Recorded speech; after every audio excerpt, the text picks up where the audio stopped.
From Lagos, the nation's commercial capital, this is the News at 10. Live from Channels Television. Reporting tonight, Amarachi Ubani. Good evening and welcome. Tonight, President Muhammadu Buhari renews commitment to actualizing his mandate for change in Nigeria. Tonight, we'll review the president's 5 years in office and actualization of Nigeria's creed of peace and unity. Main opposition People's Democratic Party faults President Buhari's government in the last 5 years, says it's a road ought not to be taken. Federal High Court in Abuja discharges former PDP governorship candidate in Osun State, Ademola Adeleke, over examination malpractice charges. And President Trump announces termination of U.S. relationship with the World Health Organization, accuses China of total control of the world body. Plus, business, news from Abuja, the FCT, and later from our studios in London. On business news, Naira continues two-day gain at the parallel market, rising by 5 Naira to 448 against the dollar.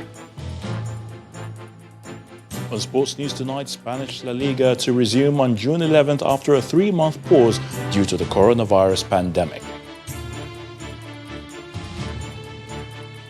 And from Abuja, Edo State government cautioned against using coronavirus pandemic as a campaign tool ahead of coming governorship election in the state.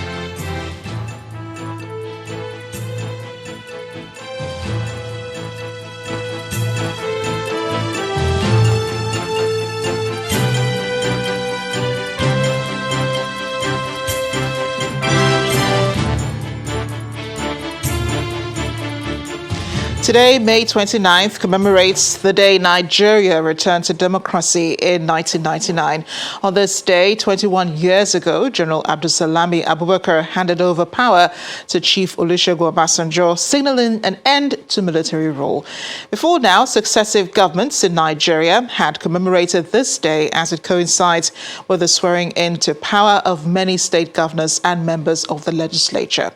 But that has changed as President Muhammadu Buhari on June 6, 2018, declared June 12 to be the new Democracy Day in honor of Chief MKO Abiola, the acclaimed winner of the annulled June 12, 1993 presidential election.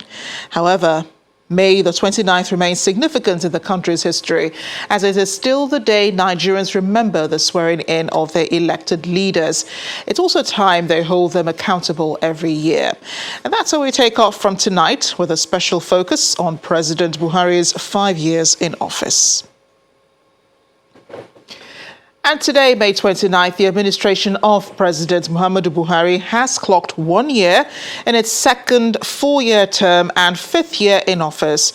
The presidency has been giving its scorecard of the past 5 years, insisting it has performed well in the areas of promised change, tackling insecurity, reviving the economy, and fighting corruption. The president is also assuring Nigerians that the mandate for change remains relevant and will be steadily followed. Our correspondent, Ibrahim Adra, has a report. Muhammadu Buhari. Another year has rolled by. Altogether, the Buhari administration has piloted the affairs of Nigeria for 5 years. The scrutiny of the administration's policy and programs is a daily occurrence by citizens, but May 29 provides a platform for further X-ray.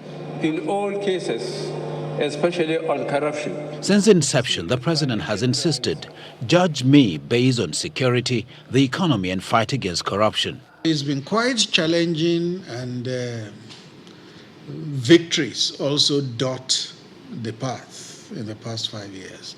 The challenges have been there, and the victories are also there. Such judgment is sometimes a subject of debate in itself. In assessing an administration, you must start from where it took off. So if it promised to secure the country, revive the economy, and fight corruption as 3 focal agenda, then where did it take off in terms of those 3 issues? On the occasion of its 50th anniversary, officials of the APC-led government have been blowing their trumpet, and loudly too. Especially in the cardinal areas of fighting corruption, tackling security, and reviving the economy. Overwhelmingly re-elected the president in 2019. 1 year later, the president is taking Nigerians to the next level. Compare the situation then to now. You see that it's not the same thing. Government has made some deliberate efforts to ensure that farmers-herders clashes come to an end. For the economy, it has not been an easy ride. Unfortunately, we have not been able to achieve most of those targets. 2017 to 2022 plan, ERGP plan, GDP growing up to 7% during the period. This is 1 year to go when we're doing 1%. In particular, many argue they are unimpressed with any economic growth until it impacts the ordinary people. You also look at other macroeconomic indicator or social indicator or quality of life indicator.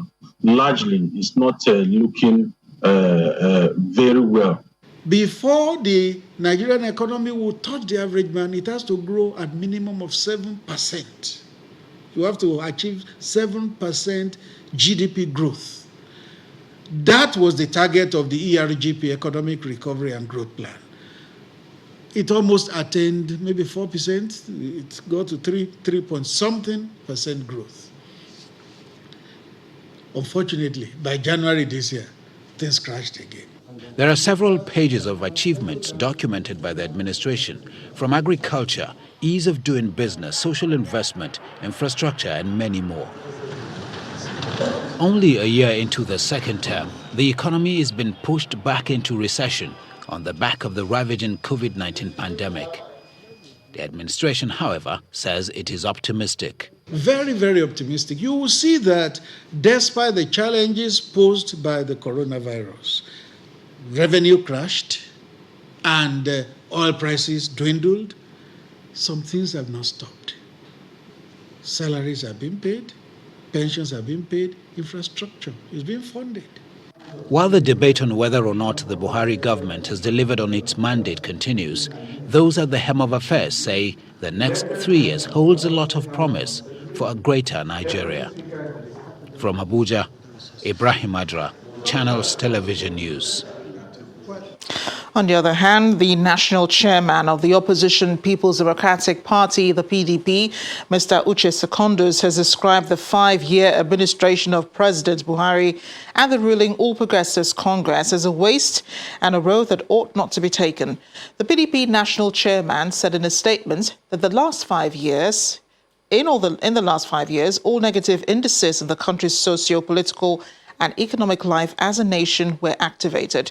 He explains that in 2015, the global international community stood in salute for Nigeria for the great feat recorded in the area of democracy. But rather than progress from it, the nation under the watch of APC has continued to go in retrogression.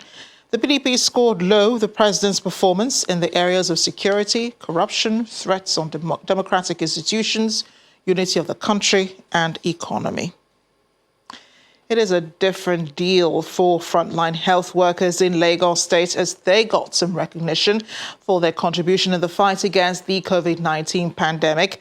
As part of the first anniversary of Governor Babajide Sanwo-Olu's administration, he acknowledged the role of health workers, saying he's confident that Lagos will come out strong in the battle against the pandemic. Babajide Oluchola Sanwo-Olu do solemnly swear. Exactly last year, Mr. Babajide Sanwo-Olu took his oath of office as the governor of Lagos State, assuring residents of good governance. 9 months into his administration, Lagos recorded Nigeria's first case of COVID-19, which has since been a major focus of the government as a lockdown is declared. I will strive to preserve the fundamental objectives and directives, principles of state policy contained in the Constitution. Governor Sanwo-Olu should be celebrating his first year in office. Instead of focusing on his administration's achievement in the last 12 months, he chose to honor frontline health workers.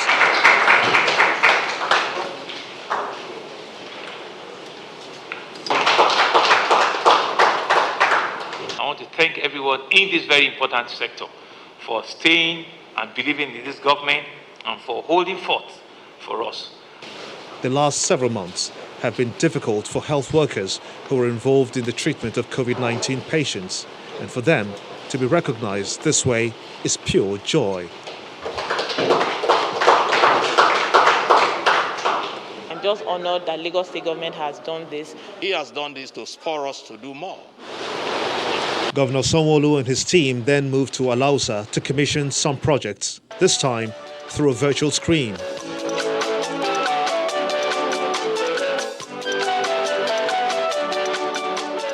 We're also committed to ensuring that the Pen Cinema is handed over by September or October at the latest. 1 year down already, Governor Sanwo-Olu is promising to embark on more projects, as promised during the electioneering process. But for now, his major priority is to see to the effective management of the coronavirus and ensure the safety of lives of all residents.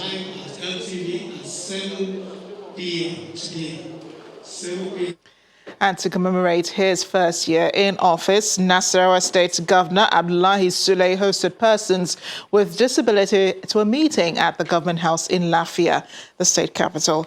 He gave assurances of his government's commitment to issues of their welfare and inclusiveness in the scheme of affairs.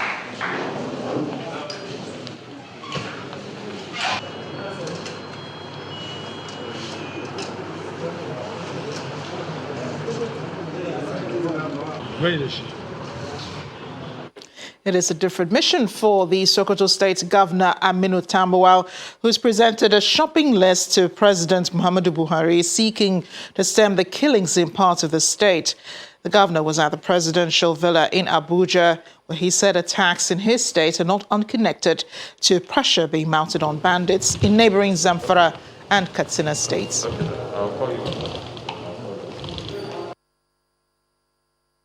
We lost about 74 people in a very, very heinous and dastardly act of aggression from the bandits. I have briefed Mr. President on the general situation and the needs and the asks and support that we require. When I say we, in this case, I mean the security personnel that are there in Sokoto, working day and night in synergy with each other to ensure that they maintain peace and order in the state. And of course, the requirements of that of more personnel, more equipment, more resources in terms of operation, vehicles, and all of that, and the need for Mr. President's intervention in that regard, and the support for the internally displaced people who are in thousands from that area. Initial information we have is that the pressure that they're under from the coordinated efforts in Katsina and Zamfara is what is actually also giving them some kind of advantage. So we have requested Mr. President to complete the loop of the entire area. Still ahead on the news at 10, more on the performance of the Buhari administration in its 5 years in office and 1 year since its second term. Plus, we'll be joined on the news at 10 by the regional director, West Africa lead of Ford Foundation, Mr. Innocent Chukwuma. Plus, more wins in the fight against coronavirus pandemic as 82-year-old woman recovers from the virus after treatment in Osun State. Please join us again.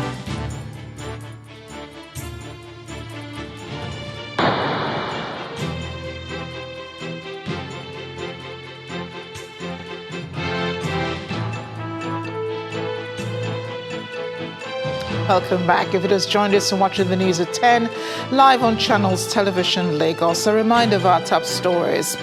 President Muhammadu Buhari renews commitment to actualizing his mandate for change in Nigeria. Tonight, we'll be reviewing the president's 5 years in office and actualization of Nigeria's creed of peace and unity.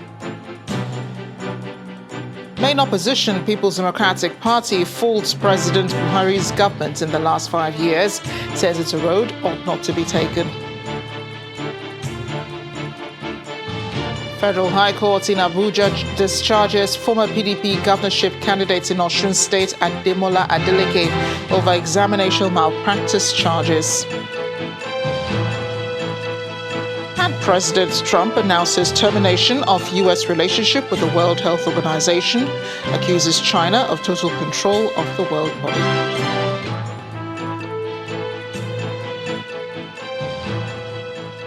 Our website, channelstv.com, has more information on our top stories and others. Subscribe and watch Channels Television's live stream on YouTube and other social media platforms using your mobile device browser, or download the Channels TV app for Android and iOS devices from their respective stores. You can also watch us via smart TV platforms on Apple TV, Android TV, Fire TV, and Roku.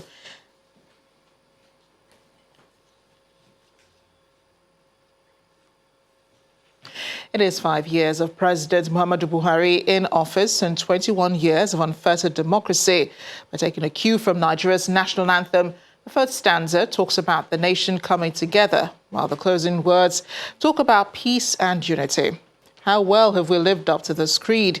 Joining us now with the News at 10 to address the question and more on Nigeria's nationhood is Regional Director, West Africa Lead of Ford Foundation, Mr. Innocent Chukwuma. Thank you for joining us on the News at 10. Thank you for having me. Well, I would have said a happy Democracy Day, but it's no longer today, so we move on. Our major concern for today actually is Nigeria's creed of peace and unity. How far have we fared? I would say it's a work in progress. Looking at how the government has fared over the past 5 years, it has recorded a number of successes and progress in a number of areas, have several missed opportunities, and above all, has 3 years to really reset on a number of areas they should have done better. If we focus for a second on the issue areas where the government has performed well, one is the introduction of the single treasury account. A lot of people today may take it for granted that may not know that there was a time when agencies of government had hundreds of accounts that leaders in the sectors kept in various accounts, put money in them without accounting for them. But today you have all inflows in terms of revenues to the government going to this TSA. And in my view, that has actually led to the decongestion of Abuja of political jobbers, which is to the credit of the government. The government has also recovered looted funds and assets and created a register for actually tracking all these recovered funds and created a framework within the budget for absorbing them for funding of social investment, social protection program. Again, in the past, these funds will be recovered and then in turn be restolen. We've also made significant progress in terms of investing in agriculture. If you look at what the CBN has done in the area of using the Anchor Borrowers program on rice plantation, we have over 10 mills, rice mills in the country today. And finally on that is also the determination of government to really pursue a number of national infrastructural projects, which includes roads, which includes bridges, and what have you. However, there are several missed opportunities that the government should have taken advantage of to cement the unity of the country, inspire all Nigerians that this is a country to call their own. And the first one is the most important soundbite in the 2015 inaugural speech of the president. I belong to no one. I belong to everyone. You couldn't get it better than that in terms of a clarion call to mobilize the diverse talents we have in this country and make them available for the service of the country. That did not happen. And then the other one is actually, when we look at what is the role or basic function of the president, we don't expect the president to be the one doing everything, but it's actually inspiring every Nigerian to imagine greatness and go out there and perform greatness in the best of times, and also to motivate them to keep the faith in the worst of times. And you think he hasn't done that? The communication, because when we talk about integrated marketing communications, all channels of communication, all agents and individuals involved in communication will be sending the same message so that people out there will get that cue. But here we have different people speaking from different angles and all of that, to the extent that today Nigeria is perceived as perhaps more divided than we've ever had it in the history of this country. And then you look at the cardinal areas that everybody talks about. Insecurity, reviving the economy, where today as well as corruption.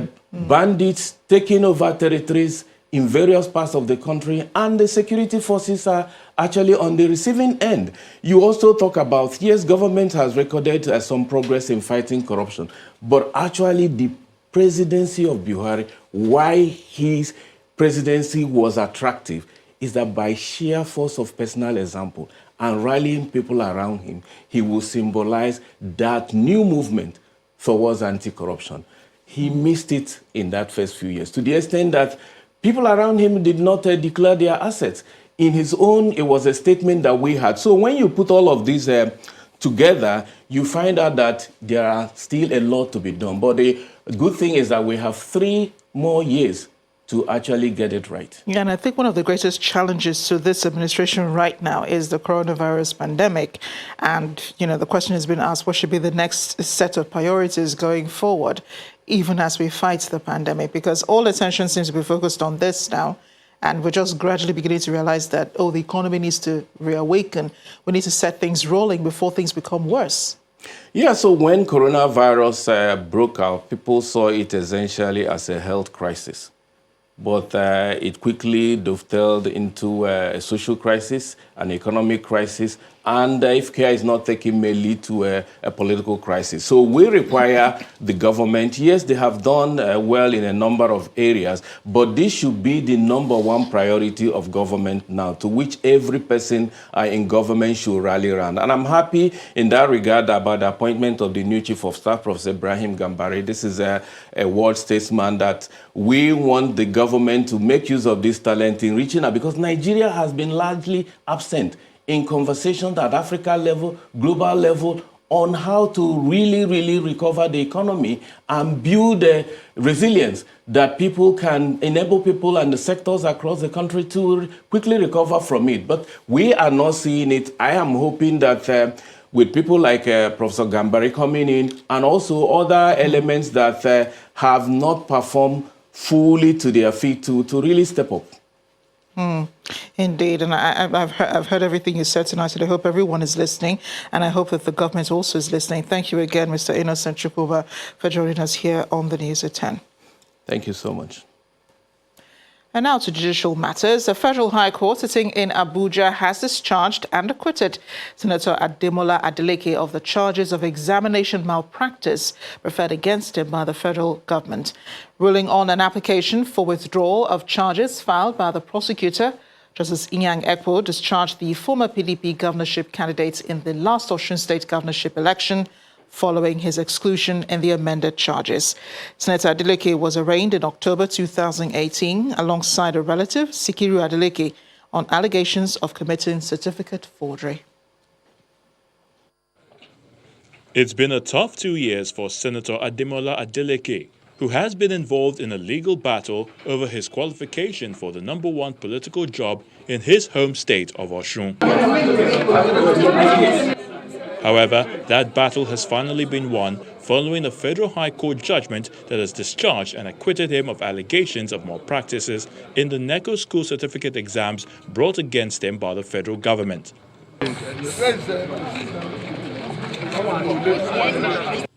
The trial judge, Justice Inyang Ekwo, made the ruling following Senator Adeleke's exclusion in the amended charges filed before the court. Senator Adeleke, who contested the September 22, 2018 Osun governorship election, was arraigned in October of the same year alongside a relative, Sikiru Adeleke, and 3 others on allegations of forging a NECO certificate from the Ojoaro Community School in 2017. Our client couldn't come to court 2 times, and the prosecution sought to withdraw against him so as to continue with the other remaining 4 defendants. In making that application, the judge now ruled that he has the discretion under Section 102 8, subsection 3 of the Administration of Criminal Justice Act, to either discharge or acquit, having regard to the evidence led so far. It's a discretionary power. On March 22, 2019, the Election Tribunal sitting in Abuja declared Senator Adeleke as the winner of the governorship poll. But that ruling was challenged and later won by the APC candidate, Boyega Oyetola, at the appeal court, who also won again at the Supreme Court, denying Senator Adeleke any chance of becoming governor.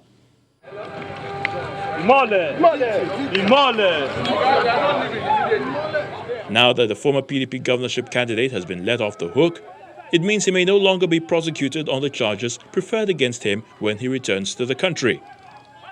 The question now on the lips of supporters of the ex-senator Ademola Adeleke is, what's next in his agenda as far as Osun State politics is concerned?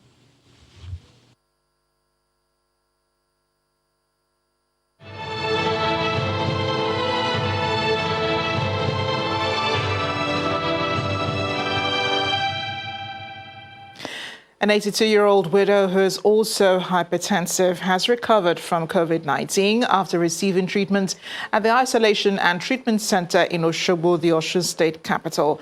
According to the State Commissioner for Health, Dr. Rafiu Isamutu, the octogenarian's recovery beats the odds, as elderly people with chronic diseases are the highest risk group. Dr. Samotu, who offered the details in a statement, explained the patient contracted the disease after coming in contact with an infected person and was admitted at the isolation center on May 13th. Except for diarrhea, she showed no symptoms of the virus before her sample was collected. When the news at 10 returns, Naira continues two-day gain at the parallel markets, rising by 5 Naira to 448 against the dollar. That's all business news. Join us again.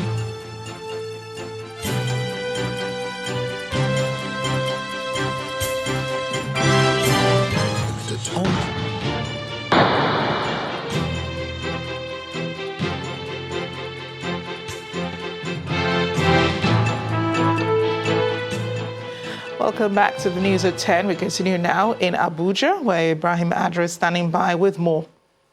Hi, Ibrahim. Amarachi, thank you. As Edo State prepares to go to the polls, the state government is accusing some politicians of using the coronavirus pandemic as a campaign tool. This is coming from the chairman of the Technical Committee of the COVID-19 Task Force, Mr. Philip Shuaibu, who says preventing the spread of the virus remains top priority. Mr. Shuaibu, who is the state's deputy governor, was speaking at the COVID-19 prevention workshop at the Government House in Benin City, the Edo State capital.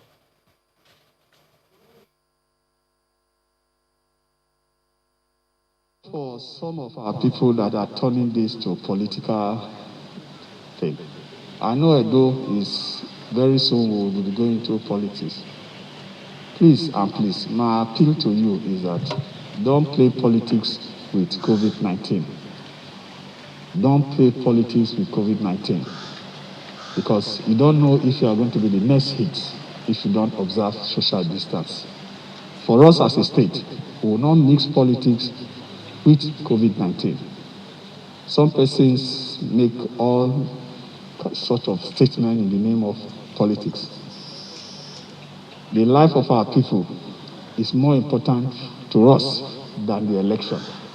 Election will come and go, but our people will remain. And we need them to be alive to be able to even vote. We need us to be alive to even to make ourselves available to be voted for. I need our people to know that the virus is there, but it will not get to you if you observe social distancing. It's just for a period. The inconvenience is for a period. I'm talking with Max. There's serious inconveniences speaking through these marks. But I don't have a choice if I want to be alive. I don't have a choice if I don't want to be in the isolation center than to use it. And I want every Nigerian, every Edolite to maintain social distance. Social distance is not only not leaving home, it's also when you must leave home, put on your face mask. Meanwhile, samples of all 4 rapid diagnostic test kits for COVID-19 submitted to the Medical Laboratory Science Council of Nigeria for validation fall below the acceptable standards for testing. That's the submission of the registrar of the MLSCN, Mr. Tosan Erabo, at a news conference in Abuja. The regulatory body also warns against the use of such diagnostic devices by medical laboratories, hospitals, and individuals. For a kit to be considered reliable for laboratory diagnosis and disease surveillance, the kit should have high sensitivity and specificity. A kit performing very well in one of these characteristics without the other renders it unsuitable for diagnostic testing. It is also unsuitable if both characteristics are low. As of today, 29th May 2020, there is no rapid test kit that has passed validation in Nigeria. And no one should use any of these test kits in this country for now.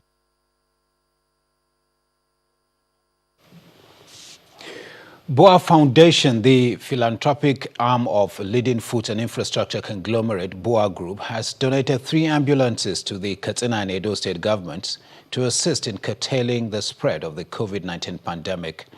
Representatives of the foundation presented the COVID-19 response ambulances to state governments in Benin, the Edo State capital, and in Katsina, the state capital. They explained that the gesture was in continuation of the foundation's promise to support government's efforts to tackle the disease. Shortly after receiving the ambulances, Katsina State Governor Aminu Masari requested the foundation to assist the state government with hospital beds to equip its isolation centers. The Edo State Commissioner for Health, Patrick Okundia, who received the ambulances on behalf of the state governor, thanked BOA chairman for his immense support to the state, including the donation of 100 million naira, promising that the ambulances will be put to good use.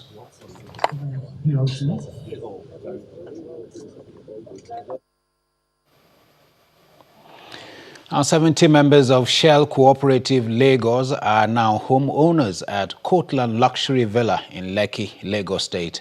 This was made possible by a public-private partnership that enables Shell Staff Cooperative Investment and Thrift Society to fund the development of 120 units of duplexes. The project was commissioned by Governor Babajide Sanwo-Olu as part of activities to mark his first year in office.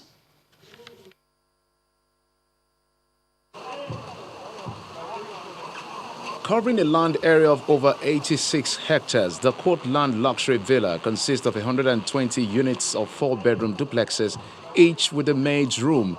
The project, which started in 2017, is a public-private partnership initiated by Mr. Babajide Sanwo-Olu, who was then the managing director of the Lagos State Development and Property Corporation.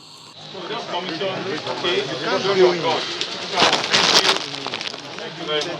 you. The modern maisonette offers the occupant a neatly finished and furnished accommodation.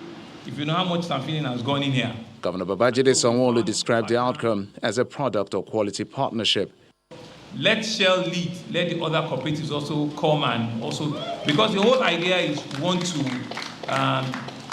and I said to them, see, you are blessed, you are opportune, because you are working in an industry that is doing very well. And this kind of a facility, I'm sure, will bring together a lot of first-class, outstanding families that will create relationships, that will create bonding all around this place. While the Lagos State government provided the land, Shell Staff Investment and Thrift Society funded the project. The Shell Cooperative Lagos owns about 70 units here, while the other partners own 50 units.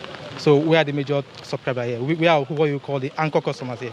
We have done several projects for over 10 years now. So we said we can do it. And fortunately for us, we also met a visionary person as the MD of LABC, and we did it. And that's where we are now. So indeed, this is the baby of the governor of Lagos State. What it means for us, basically, is being able to live in this part of Lagos. Many of us already lived around here.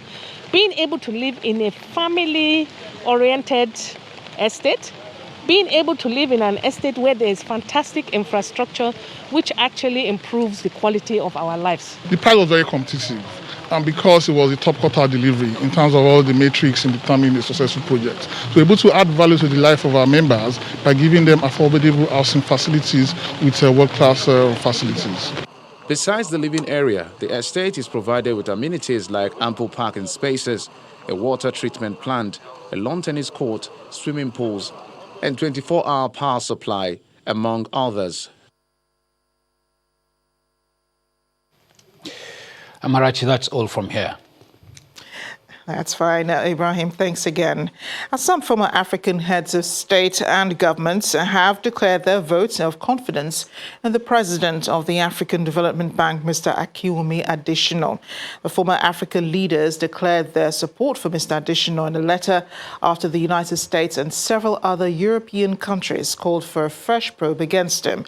Past African leaders who signed the letter include Nigeria's Chief Olusegun Obasanjo and Dr. Goodluck Jonathan, Boni Yayi of Benin Republic, former Ethiopian Prime Minister Haile Mariam Desalegn, former President of Ghana John Kufuor, Mrs. Ellen Johnson Sirleaf of Liberia, and Joyce Banda of Malawi. They say they're concerned about interference in the bank. The African statesmen note, among other things, that Mr. Adesina has been doing a remarkable job in steering the organization. They reiterate the fact that the Ethics Committee of the Board of Directors cleared Dr. Adesina of all allegations and exonerated him completely. Business News is next. Here's Kayode Okikiolu.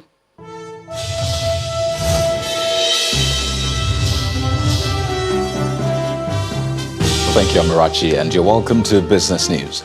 The Naira has maintained its gain against the dollar at the parallel market for a second day, rising by 5 Naira from Thursday's 453 to 448. According to the President of the Association of Bureau de Change Operators, Mr. Aminu Gwadabe, the two-day rally at the forex market is due to the rebound in oil prices, which has raised the country's foreign reserves to around $38 billion. Meanwhile, ABCON says they will resume forex sales soon as the CBN commences dollar supply to its operators and restriction on international air travel is lifted. And OPEC oil output hit the lowest in 2 decades in May as Saudi Arabia and other members start to deliver a record supply cut. Although Nigeria and Iraq are laggards in making their share of the reduction, but on average, 13 OPEC members pumped 24.77 million barrels a day in May, and that's down by 5.91 million barrels per day from April's revised figure. OPEC and its allies last month agreed to an output cut to offset a slump in demand and prices caused by the coronavirus crisis. More stories now. The Asset Management Corporation of Nigeria has asked the federal government to consider immediate bailout for the country's ailing aviation sector. AMCA's Executive Director of Operations, Mr. Aminu Ismail, says the financial assistance is required to provide support towards the growth of the airlines, fleet expansion, job retention, and job creation. Mr. Ismail explained that AMCON has injected several billions of naira into the aviation sector between 2012 and 2020 to stabilize airline operations in the country, which resulted in the purchase of about $1 billion non-performing loans owed by major local airlines. And now to the NSE. After the shortened 3-day trading week to end the month of May, equities closed today on a positive note with about 32 billion naira gain as the all-share index appreciated by plus 0.4%. Here's Bisi Adebayo with Friday's trading session.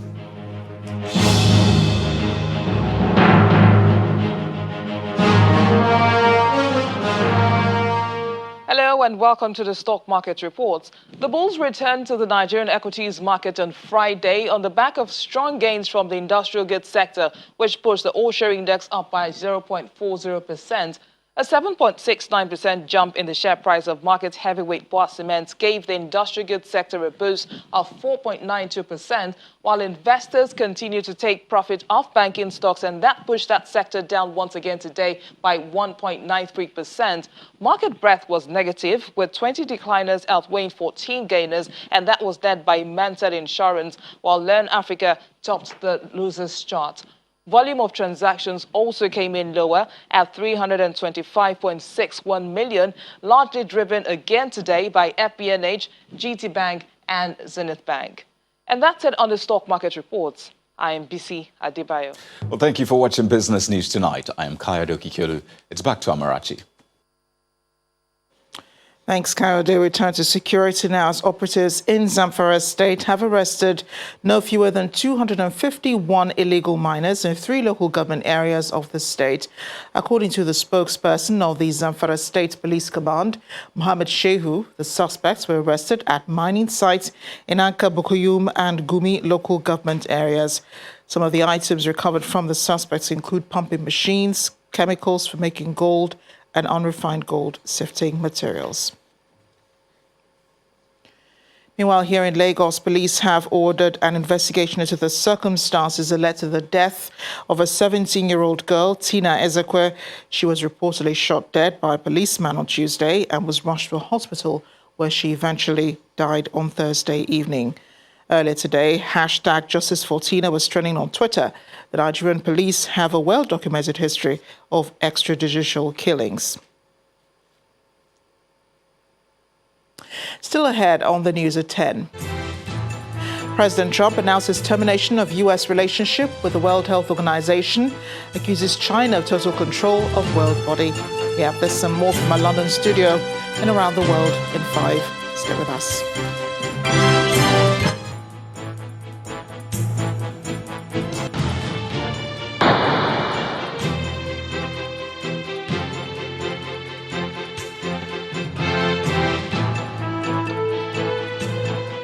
Welcome back.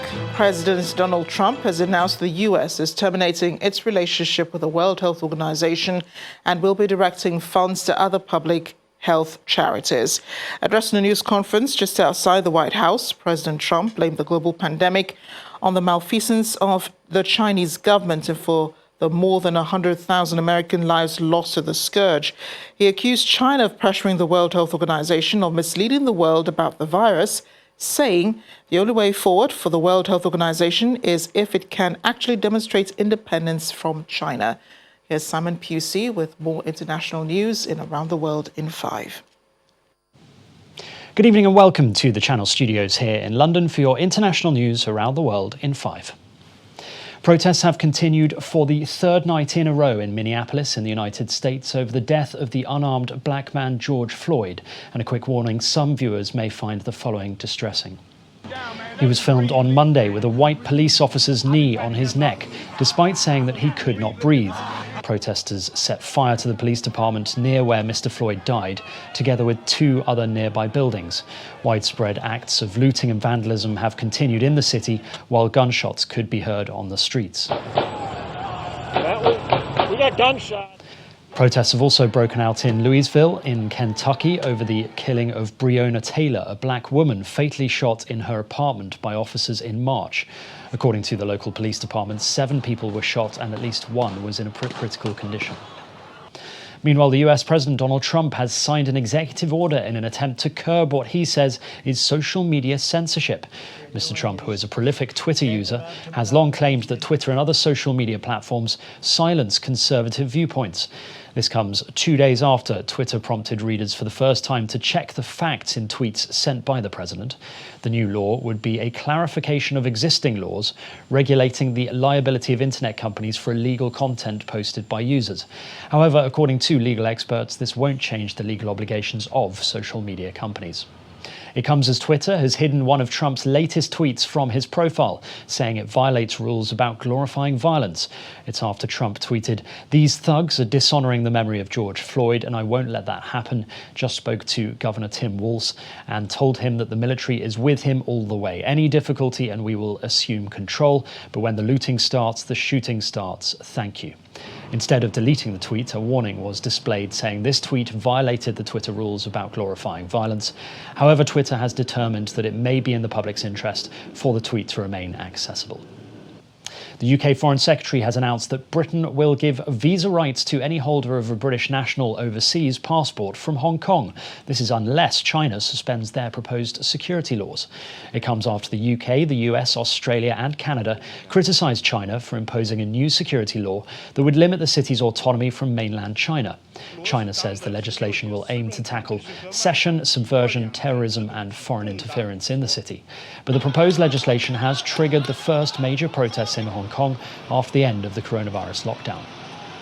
The car maker Renault has announced it is launching talks with the French unions as it confirmed plans to cut around 15,000 jobs worldwide and the closure of one big plant in France.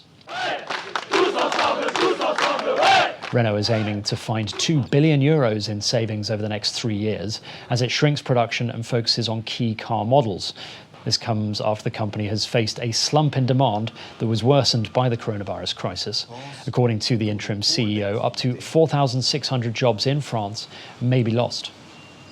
Farmers across Pakistan are suffering the worst plague of locusts in recent history, which is estimated to have caused billions of dollars in damage and led to fears of long-term food shortages. The plague comes in a country already ravaged by the COVID-19 pandemic, and experts say it is part of the same outbreak which started in December last year and spread across the Horn of Africa and the Middle East. The United Nations estimates losses to agriculture from locusts this year might count up to $5 billion. Amnesty International says Ethiopian security forces used extrajudicial killings, mass arrests and torture in efforts to suppress an armed group, the Oromo Liberation Army, in 2019. This was the same year that Prime Minister Abiy Ahmed won the Nobel Peace Prize. He has been praised for his reforms, but they may have lifted a lid on ethnic tensions. Among the allegations made by Amnesty International are the illegal killings of 39 people in Oromia Regional State. Rwanda's High Court has sentenced a former mayor to life in prison for his role in the 1994 genocide. Ladislas Ntanganzwa, who was arrested in the Democratic Republic of Congo 5 years ago, was found guilty of personally leading a series of massacres of Tutsi civilians, including an attack on a church where thousands had taken shelter. The former mayor was also accused of orchestrating the rape of an unspecified number of women.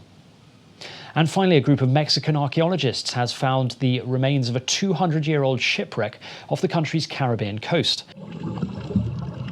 Underwater archaeologists reported the remains could be from an English ship dating back to the 18th century or the beginning of the 19th century.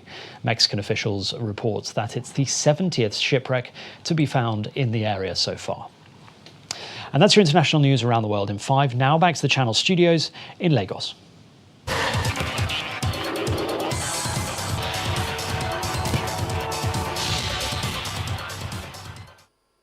Time now for some sports news. Swiss maestro Roger Federer is the world's highest paid athlete for 2020 as the COVID-19 pandemic knocked footballer Lionel Messi off the top spot on the annual Forbes list. Federer earned $106.3 million in the last 12 months, including $100 million via endorsements, to move up 4 places and become the first player from his sport to top the list. Football players Cristiano Ronaldo, Lionel Messi, Neymar, and American basketball player LeBron James rounded up the top 5. Spanish football's top flight will resume after a 3-month pause due to the coronavirus pandemic on June the 11th. The government's Department for Sports said in a statement that La Liga will resume with a local derby between Sevilla and Real Betis. The statement added that the season will finish by July the 19th, depending on the evolution of the pandemic. Leicester City Football Club manager Brendan Rodgers says he had no strength after contracting the coronavirus in the month of March. Rodgers is the second Premier League manager to confirm he has had COVID-19, with Arsenal boss Mikel Arteta also testing positive in March. The 47-year-old suffered with breathlessness before fully recovering from the virus. The Foxes have returned to training, with the league expected to return in June. That's sports news. I'm Ayotunde Balogun. Back to you, Amarachi.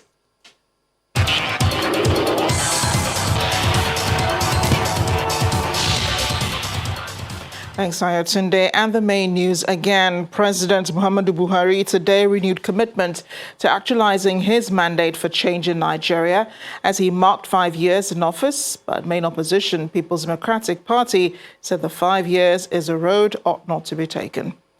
Also today, the Federal High Court in Abuja discharged former PDP governorship candidate in Osun State, Ademola Adeleke, over examination malpractice charges. And President Trump today announced the termination of U.S. relationship with the World Health Organization. He accused China of total control of the world body. That's the news at 10 tonight. Thanks for watching. I'm Amarachi Ubani. Good night and stay safe.